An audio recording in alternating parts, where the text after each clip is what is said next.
Okay, so continuing on with the story where we had left off at is the guy was texting me back and forth from the used car lot, and basically what was said was he had agreed to initially pay me $150 towards a used car that was supposed to have a good running engine in it over in Canton, Ohio.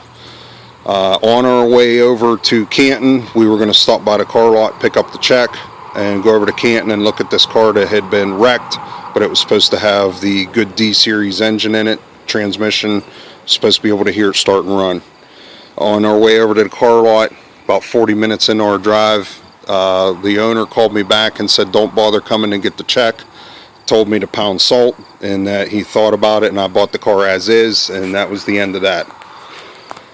He ended up hanging up on me again as we got in a verbal dispute. So my wife and I decided to go ahead and head to Canton and look at the four-door 2000 Civic that was for sale, that was wrecked. We get over there to look at the car. As it turns out, I couldn't hear the engine start up and run, and they had cut the battery cables. The fire department supposedly did when the car got wrecked, and plus it didn't have any oil in the engine, so I wouldn't have felt comfortable buying the car either way. So anyway, the guy starts texting me. I'm advancing a couple days here, or maybe even a week. The guy starts texting me back, accusing me of trying to put him out of business, and a bunch of malarkey, made up a bunch of stuff about social media.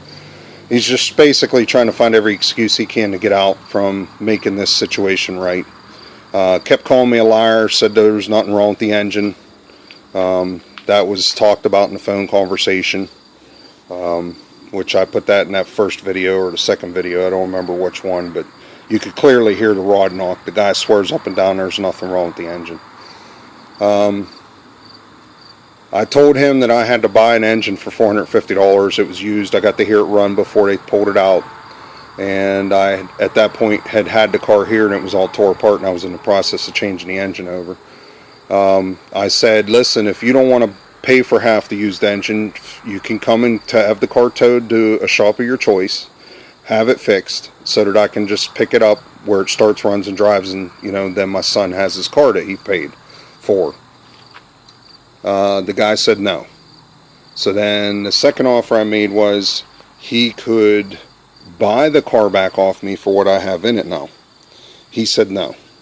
And I said, well, what it's coming down to is I'm going to end up going to the authorities, and if I have to go to the authorities and I have to file a civil suit, and they're going to make me do it the hard way, I said, then what's going to end up happening is I'm going to ask for the tow, which was $165.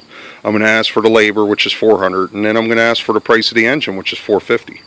Which inadvertently I ended up rebuilding the engine. I went ahead and put new rings, bearings, oil pump, the works. It's totally rebuilt.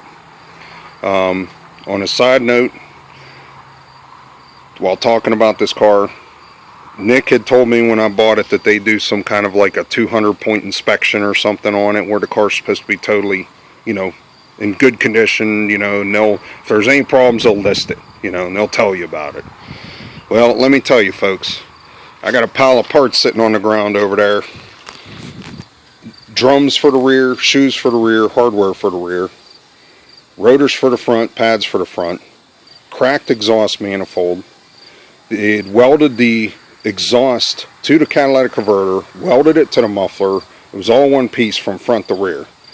So I had to cut all that, fix all that. I had to put a new catback exhaust on it. As you can see, there's a header on there because the manifold was going to be well up over $100 to $300 depending on where you get it. That right there costed me $25. I mean, it was amazing. I'm just at a loss for words. Bad motor mount, bad axle. What else do we have to do to this? We ended up putting an oil pressure gauge in it, mechanical gauge. I had to put a new distributor in it. The distributor was bad. I flushed the transmission fluid. I mean, it was amazing. The car was not maintained. Yeah, there's no rust on it. The interior is pretty clean. But I mean, mechanically, they did not go over this car. So, anyway, getting back to the story, the point we're at right now, the guy is not, according to him, going to pay for half the engine. And I'm only assuming this because he said when the title came there would be a check in with the title for $225. That's in the text, that he was going to pay that, and there was no check in with the title. And to be honest with you, I don't even know if I would trust the guy to give me a check because he's so shady. I will do another video here. I'm running out of time, so watch the next video for the continuation.